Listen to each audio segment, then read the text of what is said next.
নমস্কার, কলকাতা টিভি ডিজিটালে আরও একবার সকলকে স্বাগত। আমি অরিত্র আপনাদের সঙ্গে। এসআইআর মধ্যে মাধ্যমিকের অ্যাডমিট কার্ড যারা শুধু দিয়েছেন তাদেরকে ফের ডাকা হবে শুনানিতে। কে বলছে? কমিশন। কেন বলছে, কি কারণ, কবেই বা ডাকা হতে পারে বলবো আপনাদের। পরিস্থিতি ঠিক হলে ফের শুনানি শুরু হবে চাকুলিয়াতে, যেখানে শুনানিকে কেন্দ্র করে অশান্তির ছবি আমরা দিন কয়েক আগেই দেখেছি। নির্বাচন কমিশনের তরফ থেকে তা স্পষ্ট করে দেওয়া হলো। পাশাপাশি এটাও স্পষ্ট করে দেওয়া হয়েছে, মাধ্যমিকের অ্যাডমিট কার্ড কোনো আধিকারিক যদি প্রামাণ্য হিসেবে গ্রহণ করেন তাহলে শাস্তি পাবেন।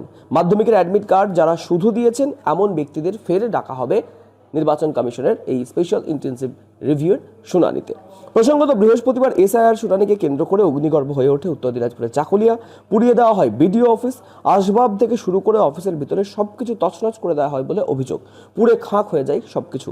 বাঁশ লাঠি হাতে নিয়ে রাস্তায় নামেন বহু মানুষ। ইসলামপুর ও পার্শ্ববর্তী সব থানায় হাই অ্যালার্ট জারি করা হয়। লাঠিচার্জ করে কাঁদানে গ্যাস ছড়ে পরিস্থিতি সামাল দেওয়ার চেষ্টা করছে পুলিশ। পরিস্থিতি সামলাতে গিয়ে আক্রান্তও হতে হয়েছে পুলিশকে। আইসির উপরেও হামলা হয় বলে অভিযোগ। বিক্ষোভকারীদের দাবি, তাদের একাধিকবার ডাকা হচ্ছিল এসআইআর শুনানিতে, সেই কারণেই তাদের এই বিক্ষোভ।